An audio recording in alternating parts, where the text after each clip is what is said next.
পায়েল নামে একটি সিনেমার আইটেম গানের শুটিং করে বেশ কয়েকদিন ধরে খবরের শিরোনামে অভিনেত্রী আসনা হাবিব ভাবনা।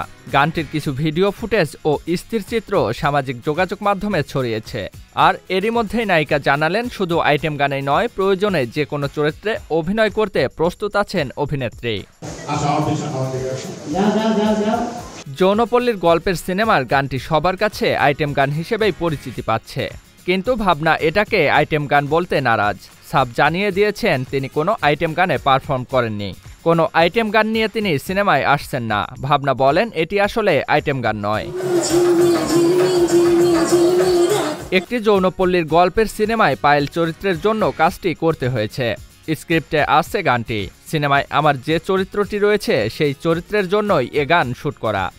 আমি মনে করি একজন অভিনয় শিল্পীর কাজ হচ্ছে দর্শকের সামনে ভিন্ন ভিন্ন চরিত্রে হাজির হওয়া, তাই যে কোনো চরিত্র নিয়েই আমি উপস্থিত হতে পারি। এছাড়া আমার আর কোনো টুলস নাই যে আমি ভালো অভিনেতা হতে। ভাবনা বলেন, সিনেমাটির একটি গানে আমি নেচেছি সত্য, একজন নৃত্যশিল্পী হিসেবে অবশ্যই এটি আমার জন্য আনন্দের। যে কোনো সিনেমায় আমি প্রথমবারের মতো নাচতে পারলাম, এর আগে অন্য কোনো সিনেমায় আমাকে নাচতে দেখা যায়নি, তবে এটি আইটেম সং না। পায়েল সিনেমাটি নির্মাণ করেছেন রায়হান খান। এতে ভাবনার বিপরীতে রয়েছেন জিয়াউল রোশান, আরও রয়েছেন তারিক আনম খান, শতাব্দী ওয়াদুদ সহ অনেকেই। সিনেমাটিতে একটি বিশেষ চরিত্রে অভিনয় করেছেন তানিয়া আহমেদ। নাম ভূমিকায় রয়েছেন ভাবনা। জিয়াউল ইসলাম, এসটি এন্টারটেইনমেন্ট।